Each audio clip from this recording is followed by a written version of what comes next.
Kom ons kry dan ons skriflesing.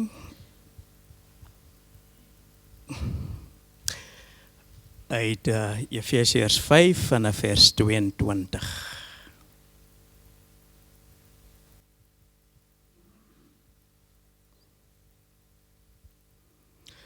As ons dit lees as volg. Vroue,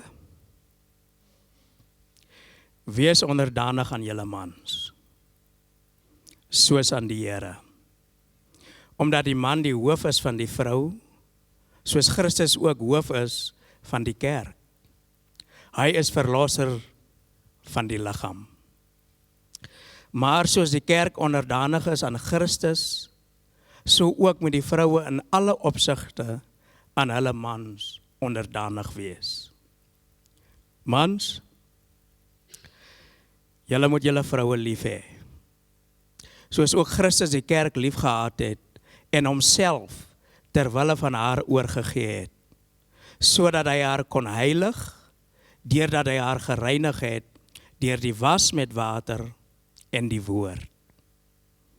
Dit het hy gedoen, sodat hy vir homself die kerk in heerlikheid daar kan stel, sonder vlek of rimpel of enige iets dergeliks, heilig en sonder smet. Net soos die mans verplig om hulle eie vroue soos hulle eie liggame lief te hê. Wie sy eie vrou lief het, het homself lief. Niemand het nog ooit sy eie liggaam gehaat nie. Inteendeel, hy voed en koester dit, soos Christus sy kerk. Ons is immers lede van sy liggaam. Om hierdie rede sal 'n man sy vader en moeder verlaat en hom aan sy vrou verbind en hulle twee sal een vlees wees. Hierdie geheimenis is groot. Ek sê dit met verwysing na Christus en die kerk. Maar dit geld ook vir een en almal van julle. Laat elkeen sy eie vrou lief hê, soos hy homself lief het. En laat die vrou haar man eerbiedig. Tot sover.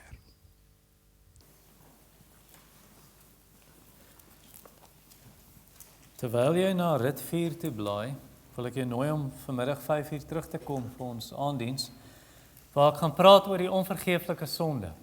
Wat is dit? En jy kan dalk sê, ek weet wat dit is, en jy noem die naam van daai sonde, maar wat beteken dit? Wat beteken dit wanneer iemand daai sonde doen? Hoe lyk dit in die praktyk? En wat is die stappe wat jy kan sien in jou eie lewe? Ek neig in daai rigting, ek is op pad na daai afgrond. En is dit moontlik dat Christene dit pleeg? En wat as iemand hier sê, ek dink ek het daai sonde gepleeg?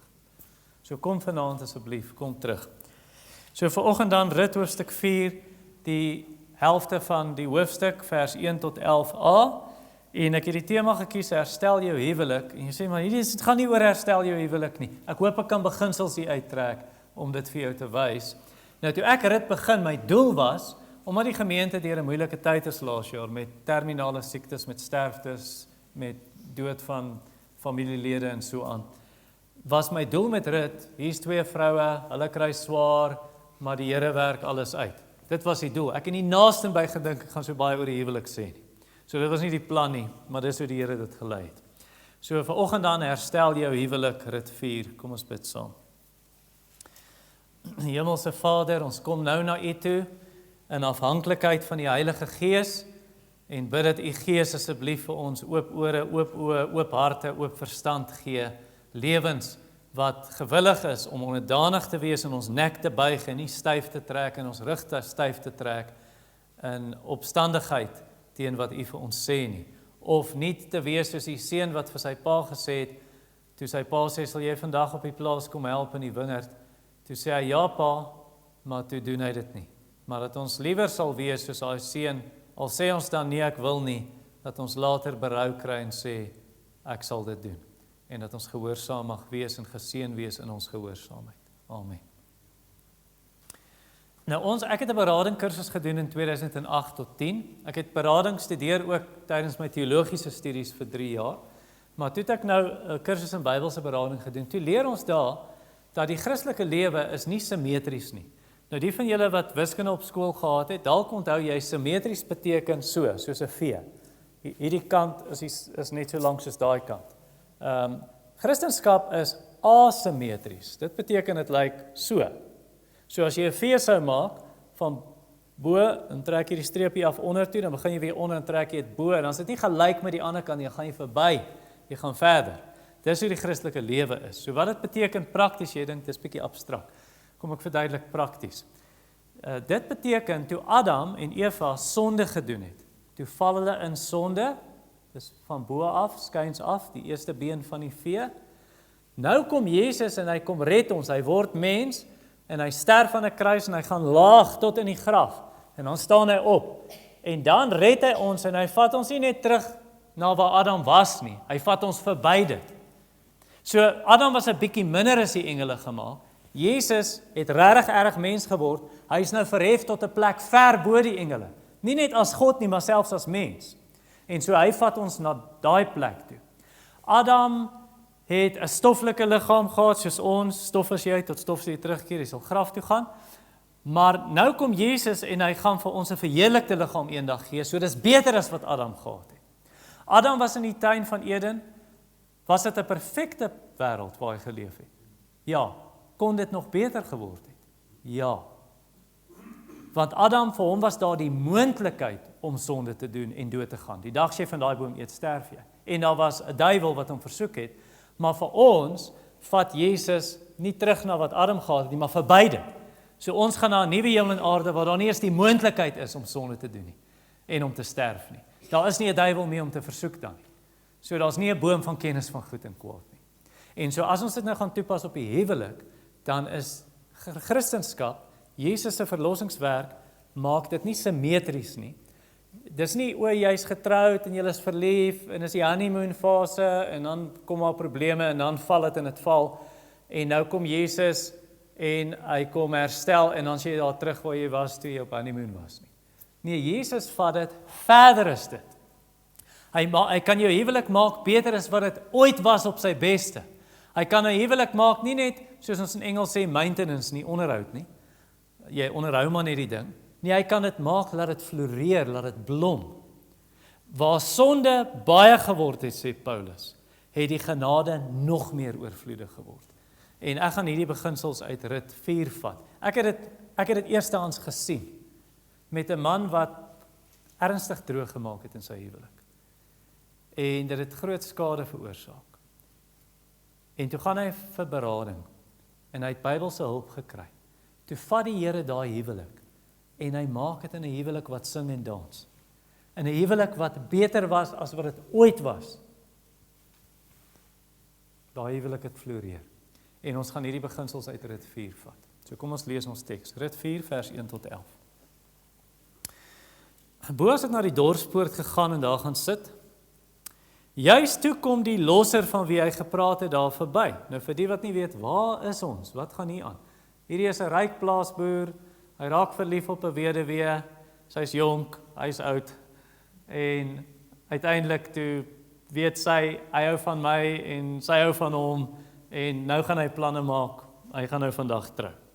So hier so hulle troues gewerk het, en die hele storie van die grondkoop wat ek in die kinderstorie vertel het. So die ou kom verby, nou die einde van vers 1 sê, hy sê toe vir die ou, draai af hierheen, kom sit hier, sê Boas vir hom. Die man het afgedraai en gaan sit. Boas kry toe nog 10 manne van die dorp se oudstes of ouderlinge, en sê vir hulle, kom sit hier. Nadat hulle gaan sit het, sê hy vir die losser, die deel van die grond wat in Elimelech ons familielid behoort, word verkoop deur Naomi wat teruggekom het van die gebied van Moab. Ek het gedink ek moet jou inlig en vir jou sê, neem die grond oor in die teenwoordigheid van diegene wat hier sit en die oudstes van my volk. As jy as losser wil optree, doen dit. Maar as jy nie as losser wil optree nie, sê dit vir my, sodat ek dit kan weet, want as niemand behalwe jy wat as losser kan optree nie, en ek is die volgende na jou. Die man sê toe,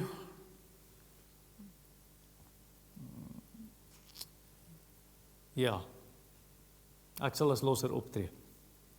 Daarop sê Boas, Maar die dag wanneer jy die grond by Naomi oorneem en ook by Rut die Moabit wat die weduwee van die oorledene is, dan neem jy dit oor sodat die oorledene se naam oor sy familiebesit kan voortleef. Eintlik sê hy vir hom, jy weet jy gaan met Rut ook dan trou. Toe sê die losser, nee, dan kan ek dit nie as losser vir my verkry nie, anders bederf ek daarmee my familiebesit. Neem jy die lossingsreg oor, want ek wil nie as losser optree nie. Wanneer dit gegaan het oor lossingsreg en ruiltransaksies, is nou in daai tyd, nie? Was dit vroeër in Israel die gebruik om enige saak te bevestig.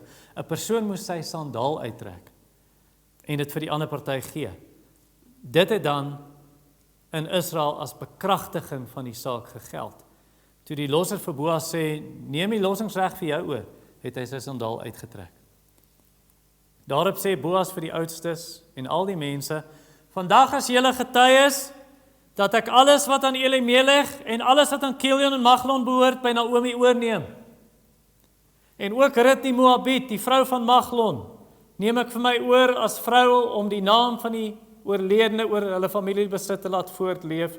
En sodat die naam van die oorledenes nie onder die familie en uit die poorte van sy woonplek verdwyn nie. Julle is vandag getuies daarvan.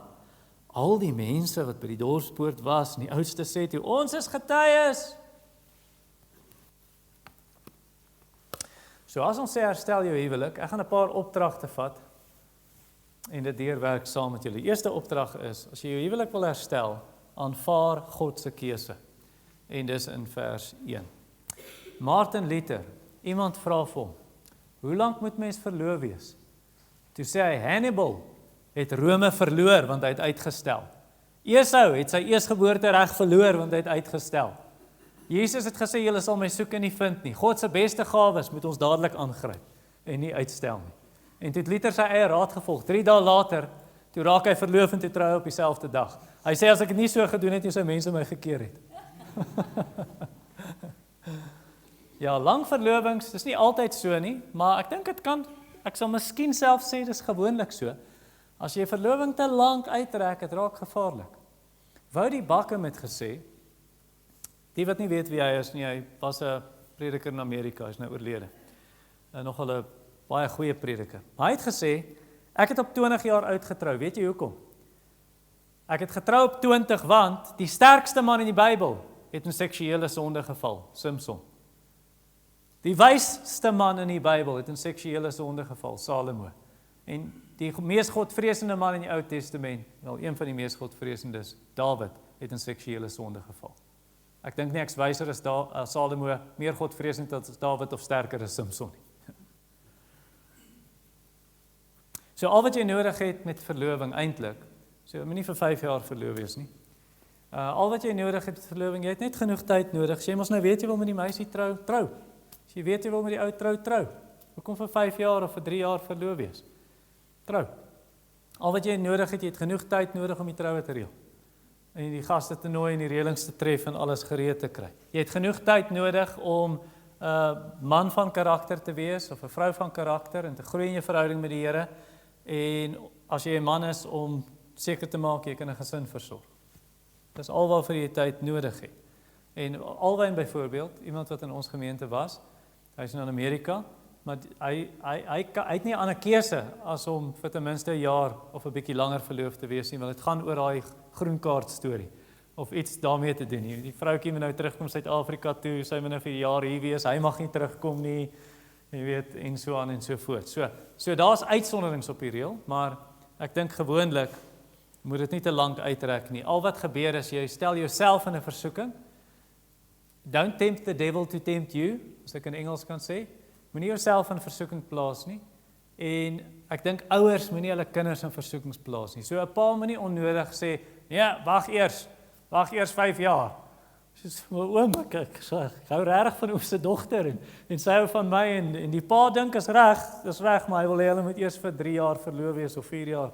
Dis onnodig, moet dit nie onnodig uittrek nie. Paulus sê in 1 Korintiërs 7, omdat daar so baie seksuele losbandigheid is in die wêreld, met elke man sy eie vroue en elke vrou haar eie man. Dis nie nodig dat jy losbandig hoef te wees nie. Of in vers 9 dan sê hy, dis beter om te trou as om te brand van begeerte. So trou liewer, as dit natuurlik 'n medegelowige is en jy's 'n gelowige. Daar's sekere dinge wat nog steeds in plek is. Nou Boas is so, Boas het nie laat op hom laat wag nie. Ek het julle mos laas keer gesê, wat beteken Boas se naam? Dit beteken gou. En dit beteken hy kom met sterkte. Maar Boas doen presies soos sy naam sê. Hy wag nie, hy raak sommer verloof gisteraand en môre trou hy. Nou eintlik, hy het geweet daar's iemand nader en hy het vir dit gesê in hoofstuk 3.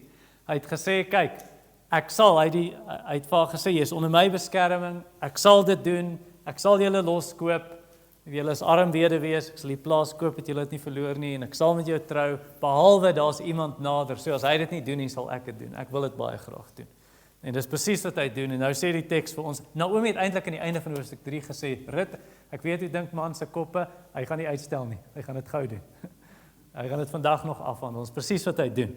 Nou gaan hy na die stadspoort toe, in vers 1, nou die stadspoort, ek het vir die kinders gesê, dis die plek waar alle amptelike sake en transaksies gebeur. So as jy 'n stuk grond koop of verkoop of 'n huis koop, dan gaan jy na die stadspoorte toe. En ek kan nou mooi vir die kinders verduidelik hoe lyk 'n stadspoort, nê?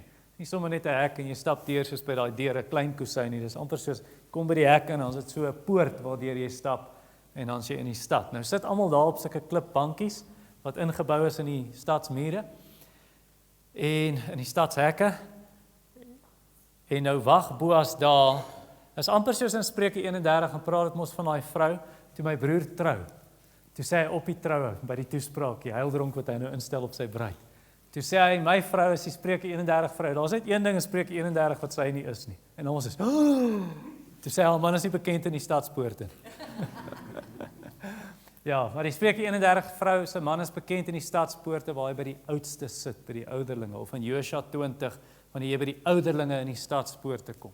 Goed, so dis waar hy is, en natuurlik wag hy nou daai ander man moet verbykom, die naaste familielid, wat nou eintlik eerste reg het op Rut, en op die familieplaas. Nou wag hy daar, die ou moet een of ander tyd verbykom, en toevallig kom die ou verby.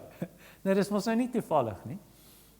Net soos in hoofstuk 2 toe Rut toevallig op Boas se plaas aangekom. Dit was nie toevallig nie, sy moes hierdie man ontmoet, hulle gaan trou. En so geen toeval nie, hierdie man kom op die regte tyd verby. Dan in vers 1, as jy jou Bybel nog oop het, dan sê hy, draai af hierheen, kom sit hier. Nou wie van julle as 'n Bybel sê, draai af, vriend?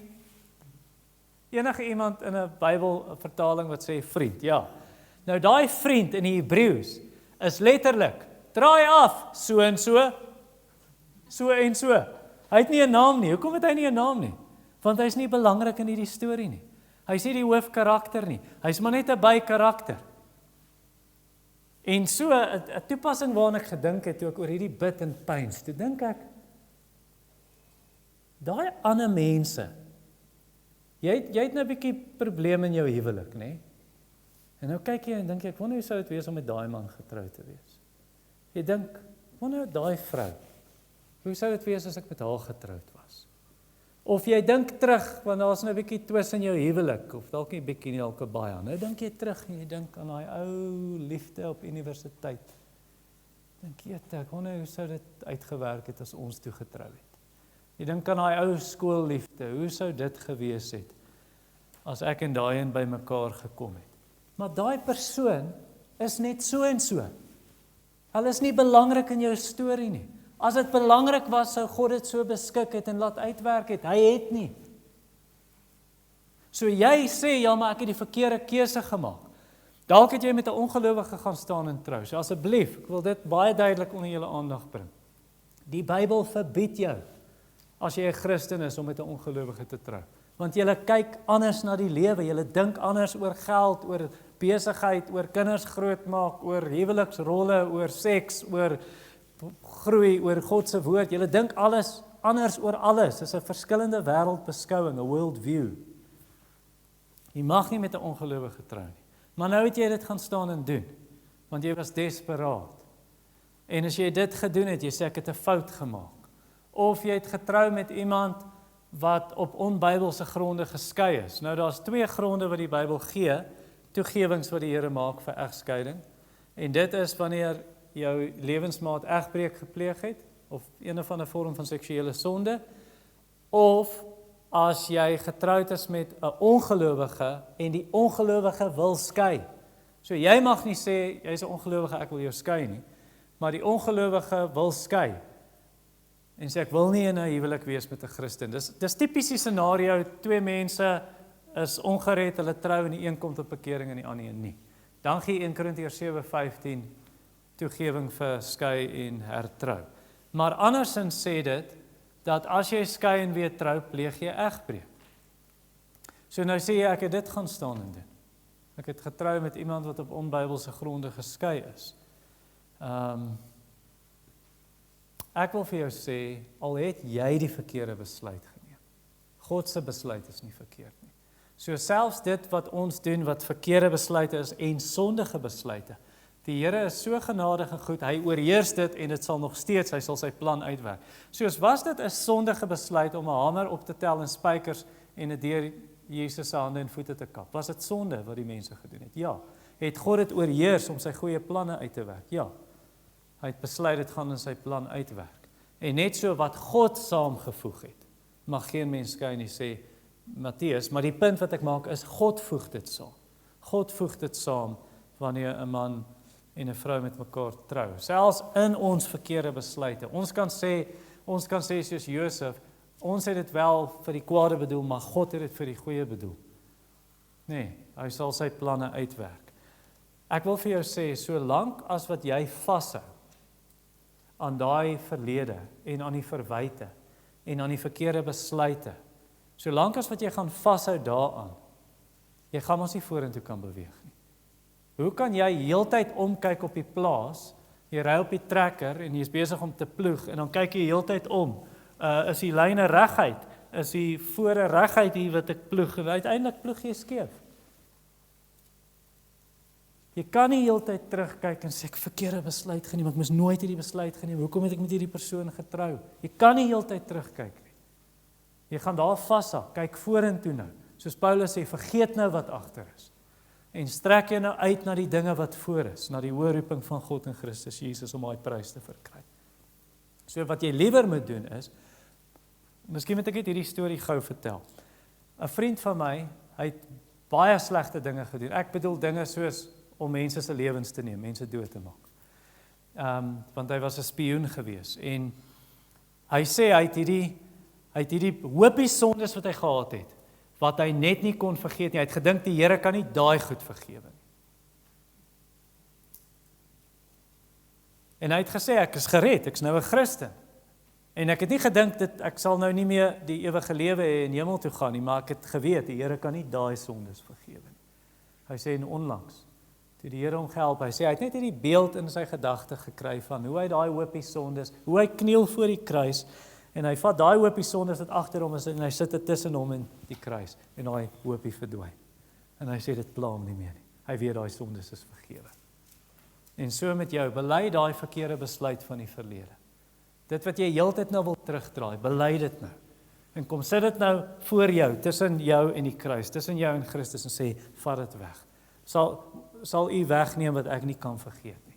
Soos Psalm 25 vers 7 sê, dink nie aan die sondes van my jeug nie. Do not remember the sins of my youth. Lord, will you forget what I cannot? En dan aanvaar jy, God het vir Rut toevallig op Boas se plaas gebring. Dit was nie toeval nie. Al wil ons sê toeval, dit was nie. God het hulle paai laat kruis. God werk alles volgens die raad van sy wil. Hy het jou en daai ander persoon bymekaar gebring in sy soewereine plan, selfs met jou verkeerde besluite.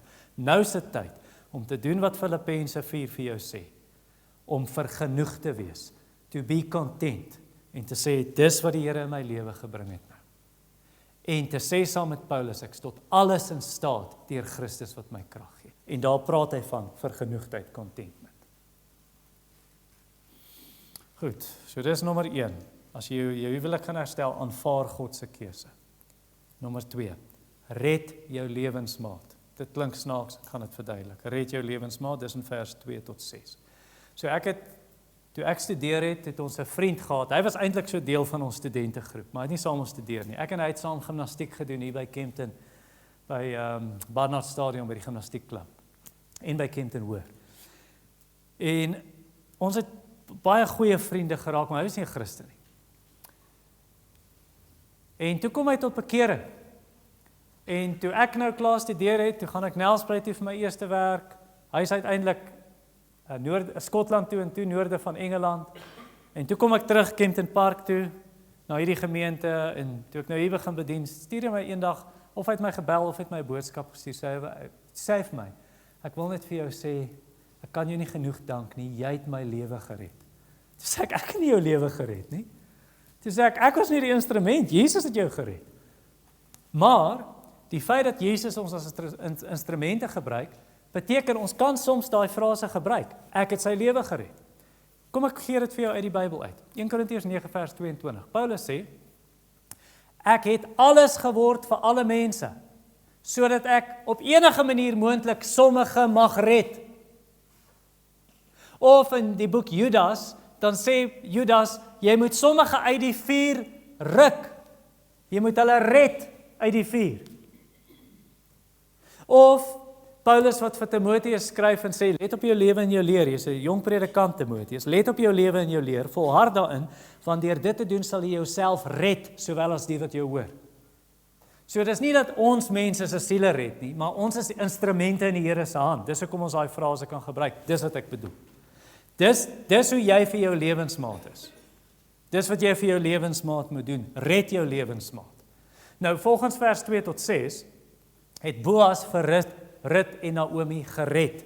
Nou dit was nie hulle siele red nie, maar het hulle gered want hulle is brandarm, hulle is weduwees, hulle kan nie inkomste kry nie en hulle het nie geld nie, maar hy red hulle, want hy stuur vir hulle kos en nou kom koop hy die familieplaas sodat dit nie uit die familienaam verdwyn nie, dat dit in Elimelech, dis nou Naomi se oorlede man, dat dit in die familie kan bly.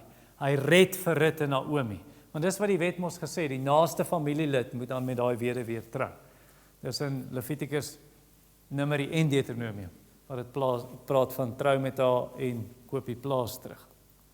En dis hoe Jesus nou kom, net soos wat Boas vir Rut gered het, van armoede en vergaan, so red Jesus jou lewensmaat deur jou. Hy gebruik jou, en ek bedoel geestelik red. So hoe gebeur dit? Dit gebeur deurdat God het jou as 'n vrou gegee vir jou man. Hoekom het God vir Eva in die eerste plek gemaak? 'n hulp, 'n helper. Ja, Genesis 2:18. Jy moet 'n helper wees vir jou man. Jy's nie 'n helper as jy hom heeltyd teëgaan nie. Heeltyd sy gesag uitdaag, heeltyd sy leierskap uitdaag, of hy wil geestelik leiding neem en jy wil nie saamwerk nie. Red jou man deur hom geestelik te help, hom geestelik te ondersteun, hom geestelik by te staan. Of in Spreuke 31 vers 12, sy doen aan haar man goed en nie kwaad nie, al die dae van haar lewe. Of in terme van 'n seksuele eenheid in die huwelik.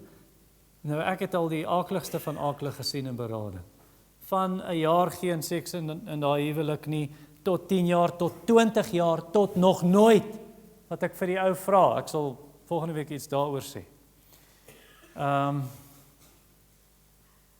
Paulus sê in 1 Korintiërs 7, jy moenie jou liggaam weerhou van jou lewensmaat nie. En jou lewensmaat moenie die liggaam weerhou van jou nie. Want jou liggaam is nie jou eie nie, is jou man se, en jou liggaam is nie jou eie nie, is jou vrou se. Jy het jouself weggegee die dag toe jy trou. En te sê, ek is joune, en andersom. En dan sê Paulus, as jy dit nie doen nie, as jy lank van mekaar af wegbly, daai seksuele eenheid, dan stel jy jouself oop vir versoeking van Satan, en Satan is nie 'n chommie om mee te speel nie. Dat hy jou sal versoek weens jou gebrek aan selfbeheersing, daai huwelik, en dan begin jy oor rondkyk, en jy begin verander uitkyk, en hierdie ene, ek gesels so lekker met hierdie ene, en ek voel so tuis by hierdie ene, en dan 'n emosionele band later, en later voor jy weet, daar's die hele ding in sy kanonnen. So jy red jou lewensmaat van sonde deur mekaar te dien. Elke een. Nie sê wat kan ek kry nie, maar hoe kan ek gee, hoe kan ek dien? En dan Efesiërs 5 wat sê dat Christus is die hoof van die gemeente, net soos Christus die hoof is van die gemeente, so is die man die hoof van sy vrou. Soos die gemeente onderdanig is aan Christus, so die man en aan vrou. En dan sê dit Christus is die verlosser van die gemeente. Nou beteken nie juis in daai sin die verlosser van jou vrou nie, maar hy gaan tog verder. En dan sê hy, mans, so ek praat met die manne nou hier, ek sal jou aandag waardeer, jy moet jou vrou lief hê, soos Christus die gemeente lief gehad het en homself daarvoor oorgegee het. Koos, Rolf het dit vir ons gelees, homself daarvoor oorgegee het, en dan gebruik Paulus hierdie woorde, waar hy sê, dat Jesus die kerk was met die waterbad van die woord, of met water en die woord. Die waterbad en die woord, om haar te heilig.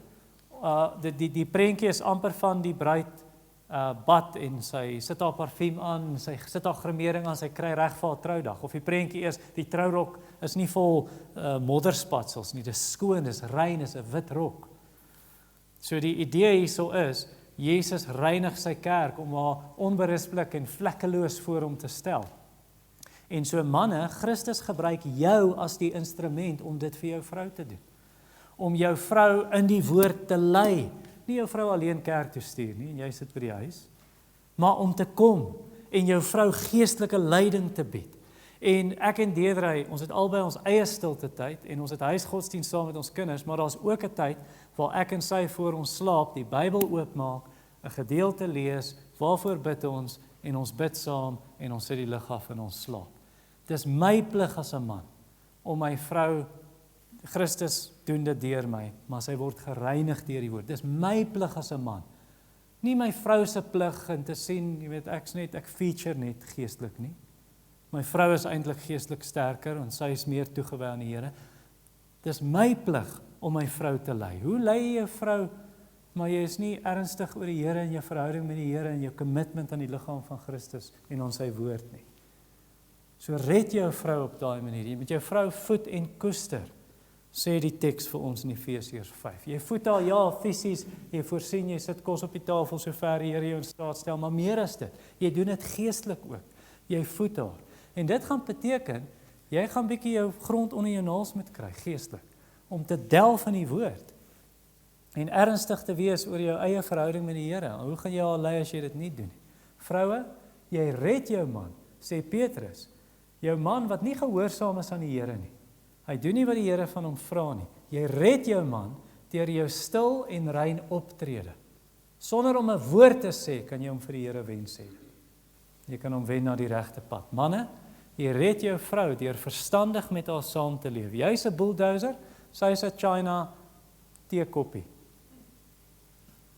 Nou wie gaan wen tussen 'n bulldozer en 'n China teekoppie? Dis nie 'n kompetisie nie. Hoe red jy jou vrou? Jy leef verstandig met haar saam. Jy onthou sy's 'n vrou. Dit sê die swakker geslag, sê Petrus. Swakker bedoelende fisies gewoonlik. Jy's sterker, man. So moenie al boelie met jou krag nie. Gebruik jou krag om haar te help, haar te lei, haar lief te hê, haar te beskerm.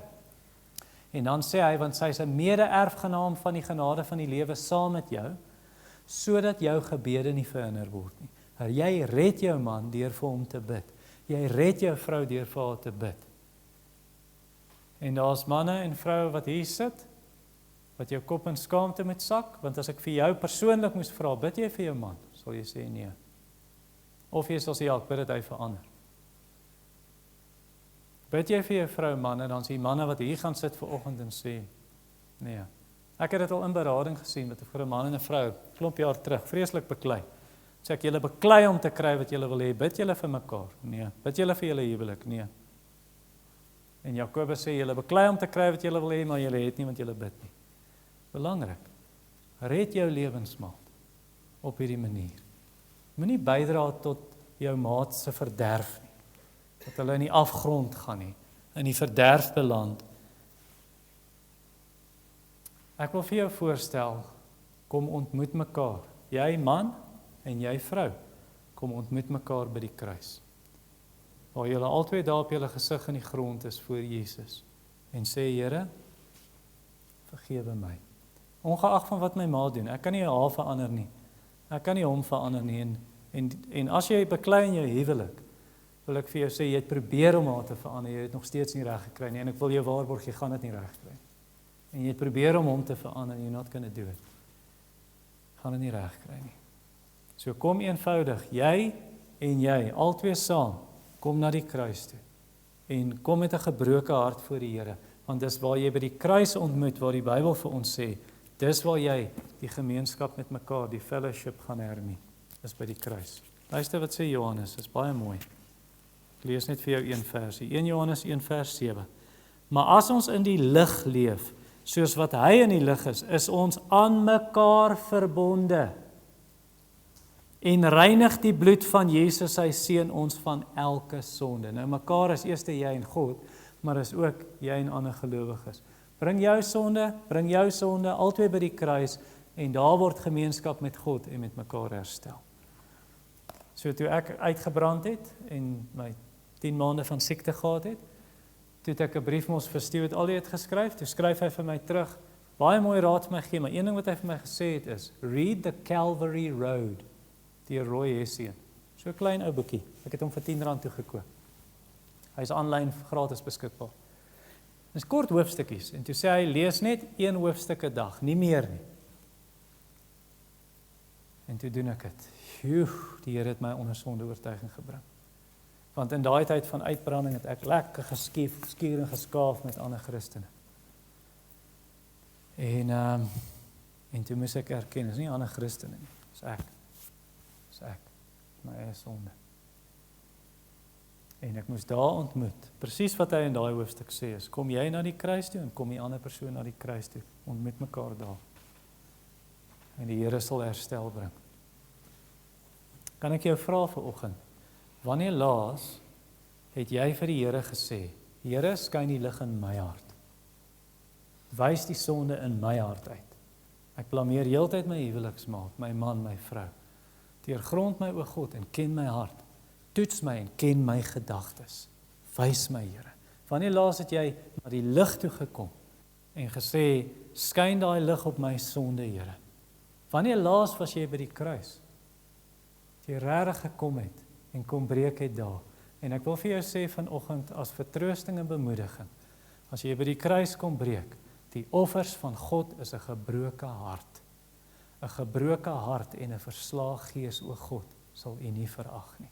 God sal jou nie wegjaag as jy met 'n gebroke hart kom nie. Hy sal jou omhels en hy sal jou soen en hy sal fees vier. Laastens, nommer 3, onthou jou verbond. So die eerste een, as jy jou huwelik gaan herstel, het ons gesê, aanvaar God se keuse. Nommer 2, red jou lewensmaat. En nommer 3, onthou jou verbond. Dis in vers 7 tot vers 11a. Kom ek vra 'n vraag vir julle. En ek sal graag, ek weet julle gaan nou dalk skaam wees en sê, maar dalk antwoord ek verkeerd. Dis oukei. Wat is die huwelik? Wat is die huwelik? Nou, dis 'n bietjie vinnig, nee. Moet ek julle tyd gee tot die aanddiens. Ekskuus? Dis 'n verbond tussen 'n man en 'n vrou. Ons kan dit nog nouer trek en sê tussen een man en een vrou. Tussen een natuurlike man en natuurlike vrou, het nie 'n operasietjie gehad nie. Nee, wat deesdae met die LGBT goed gebeur. So 'n verbond tussen 'n man en 'n vrou. En ons moet dalk nog ietsie byvoeg. So kom ek sê vir jou wat mense vir my al gesê het. Wil dan iets byvoeg? Onder God. OK. So dis 'n verbond voor God tussen 'n man en 'n vrou, maar ons gaan nog iets met byvoeg, ek sal julle nou help daarmee. So hier's wat mense vir my gesê het. 'n Man sê, hy bly saam met sy meisie vir 'n klomp jare. Toe sê hy praat van haar as sy vrou, hy is toe nou uiteindelik getroud. Maar hy praat van haar as my vrou. Dis nie jou vrou nie. Dis jou meisie saam met wie jy bly in sonde. Dis nie jou vrou nie. Dis nie 'n huwelik nie. So moenie haar my vrou noem nie.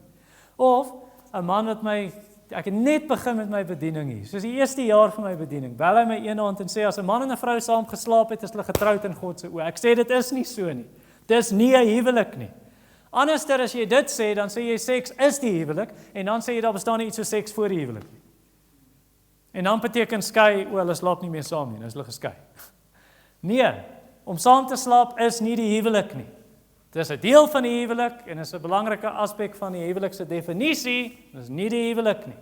Of na aandiens, so 2 of 3 jaar terug, seker 2 jaar terug, toe staan 'n ou hier, hy's 'n besoeker, hy bly in die woonbuurt, toe kom besoek hy, toe sê hy vir my, hy bly nou saam met hierdie vrou, en hy's 'n Christen, ek hou baie van die ou.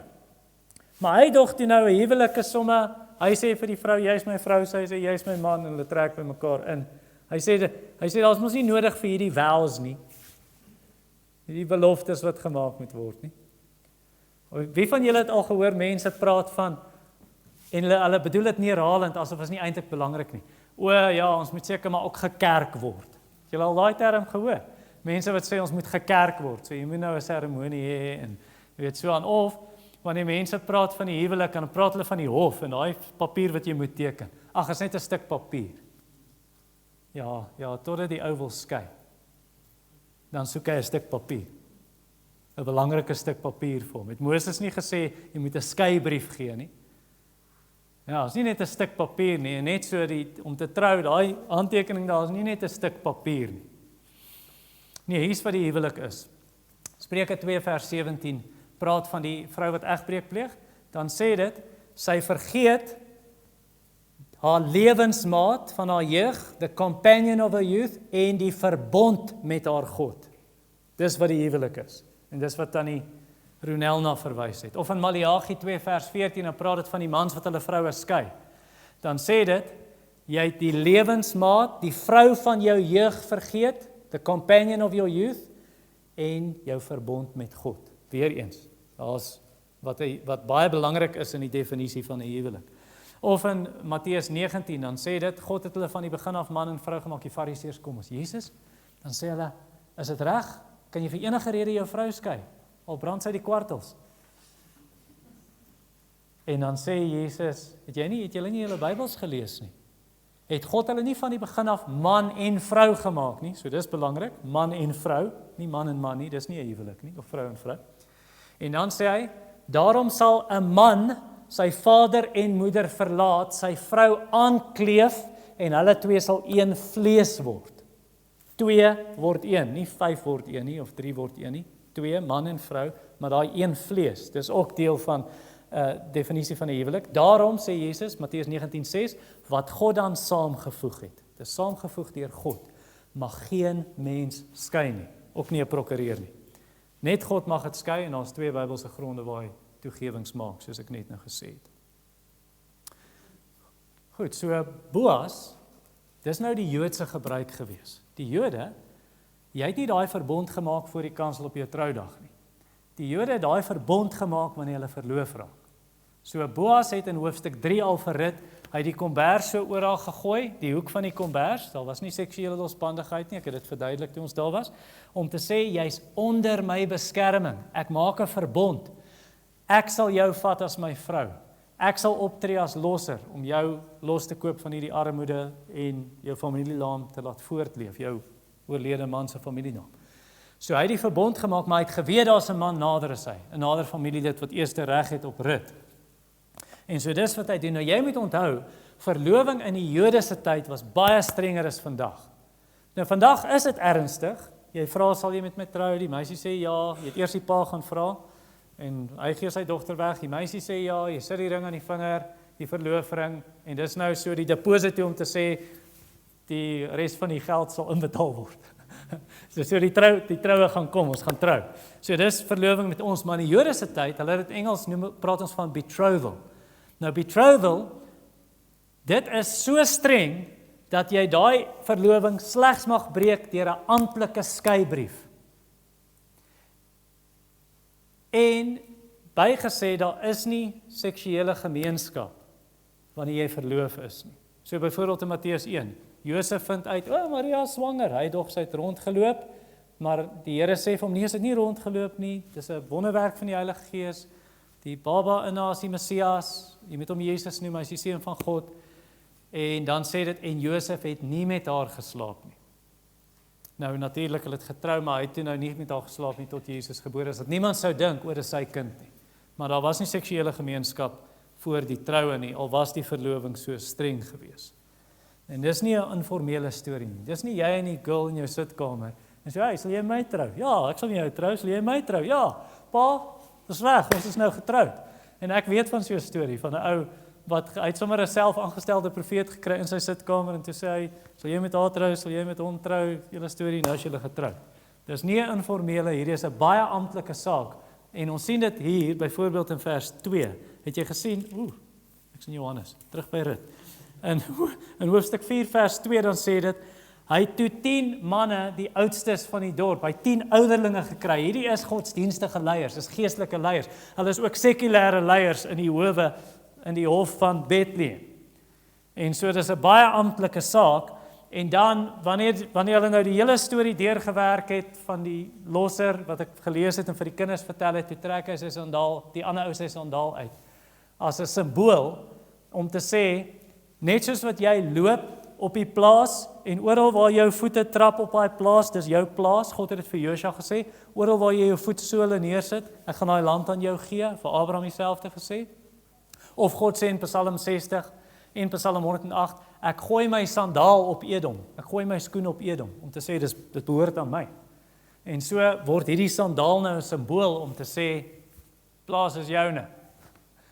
En natuurlik rit saam met dit. Jy kry haar saam, en dit sien ons in vers 9 en 10, waar Boas dit vir die getuies sê. Nou hier's 'n belangrike les wat ons nie moet mis nie. Dit is miskien nie so belangrik nie, maar is belangrik genoeg. Dit beteken nie, jy moet jou troue so doen nie. Daar is in die Bybel iets soos beskrywend en voorskriftelik. Iets wat beskrywend is, dit beskryf dit vir jou wat gebeur het. Daar's nie 'n opdrag wat sê, jy moet dit ook so doen nie. Jy moet nou op jou troudag ook jou sandaal weggee.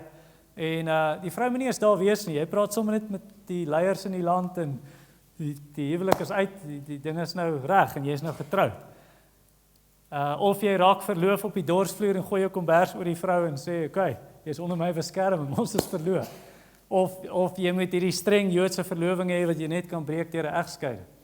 Ek dink verloving is ernstig, maar beteken nie ons moet dit presies doen soos hulle. Of, weet, stuur 10 kamele, en dan gaan haal jy die vrou, jy vat geskenke vir haar pa, dan gaan haal jy haar, en sy weet nie eers hoe lyk die man en wie is hy met wie sy gaan trou nie. Sy gaan maar net saam. Sy sê, ja, ek is bereid om saam te gaan. Jy weet, soos ons in Engels sê, arranged marriage. Of dat jy sê, ons moet gaan en ek moet vir 7 dae met ons fees hou.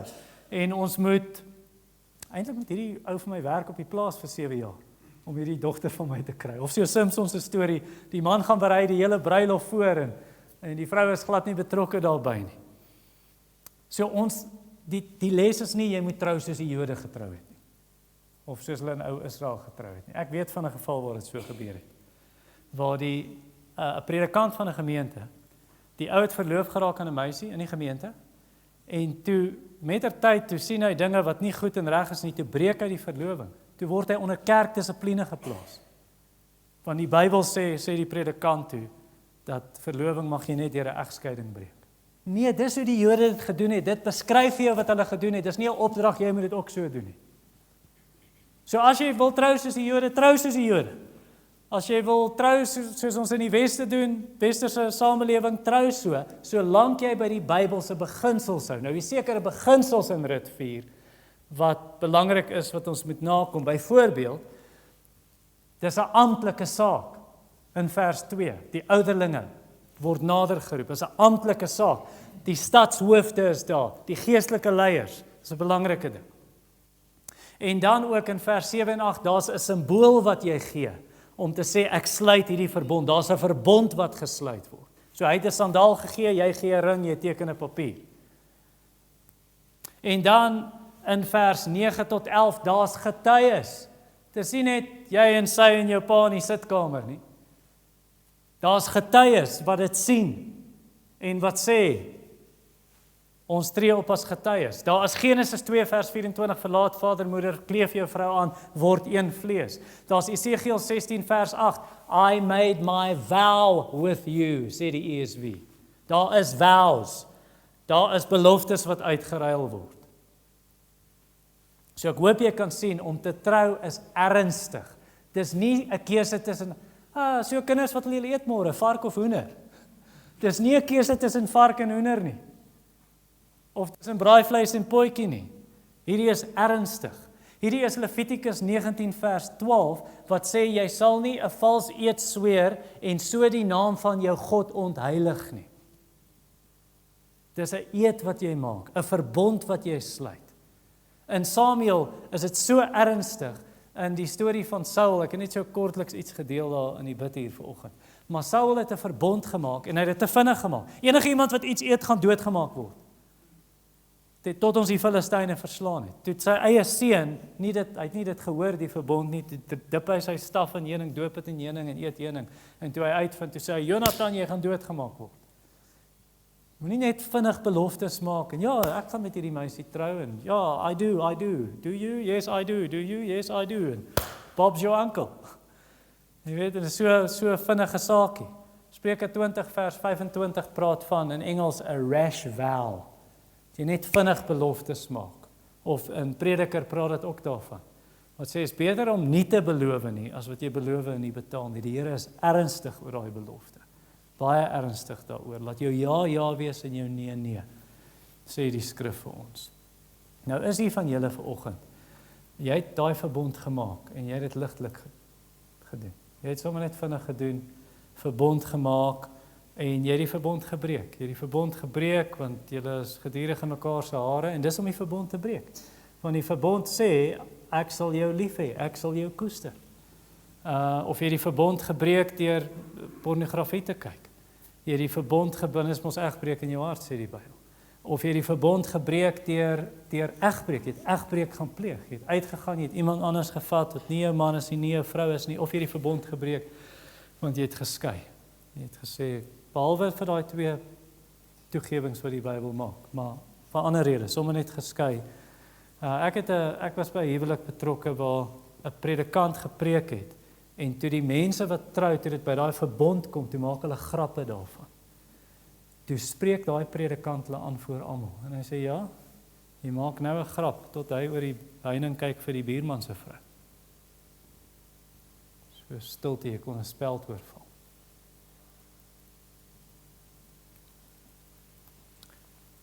So jy hoor daai dinge, en ek dink nie enige een van ons kan sê, ons het nog nooit die verbond gebreek nie.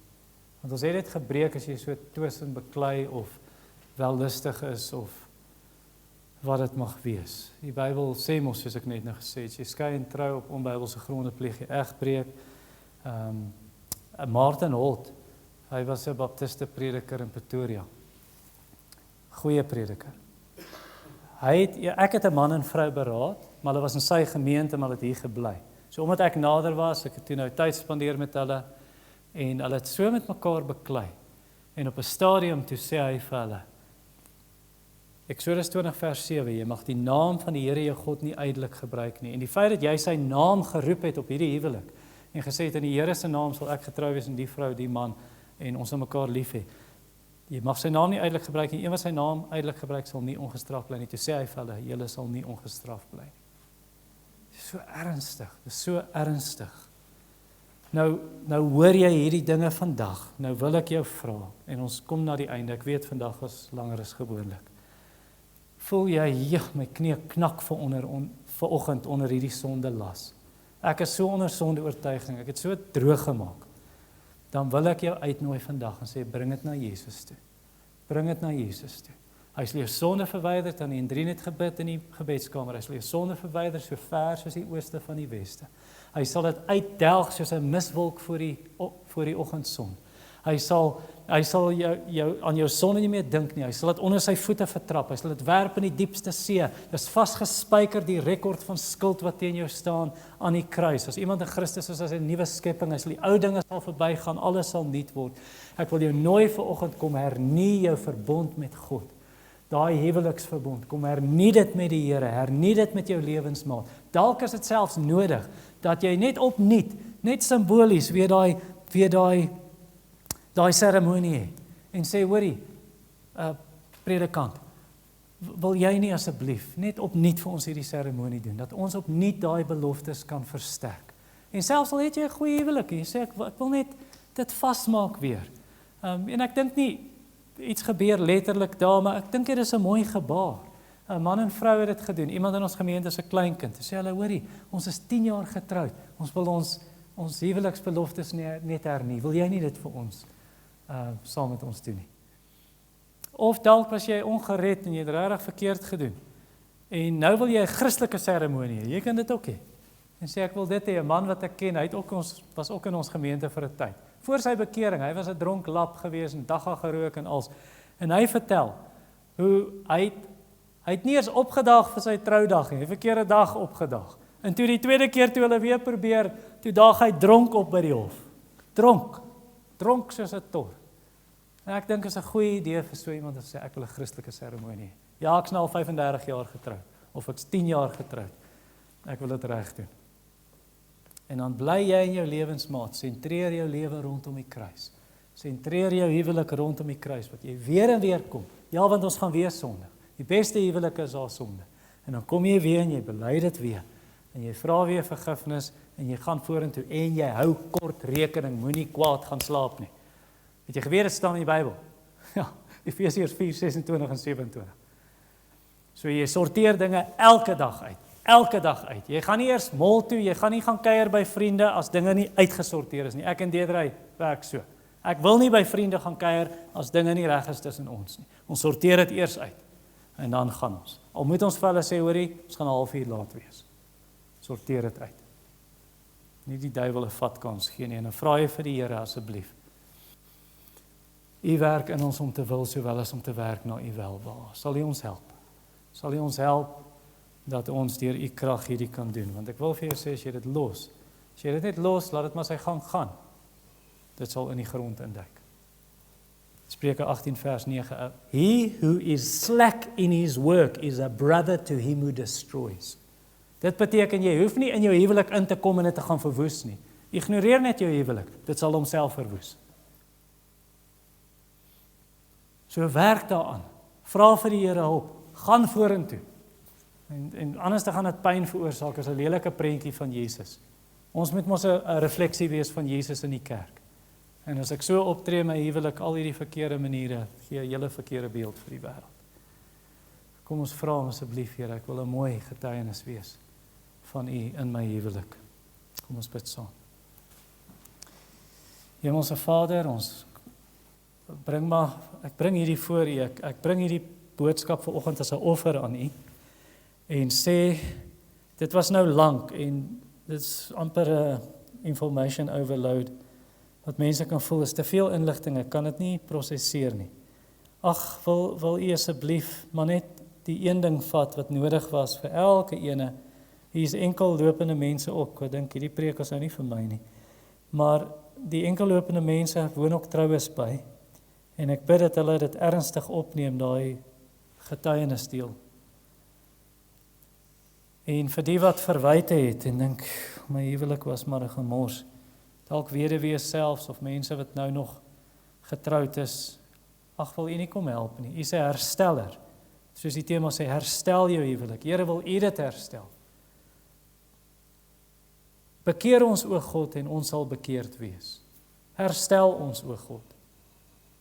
En ons bid dit in Jesus naam. Amen.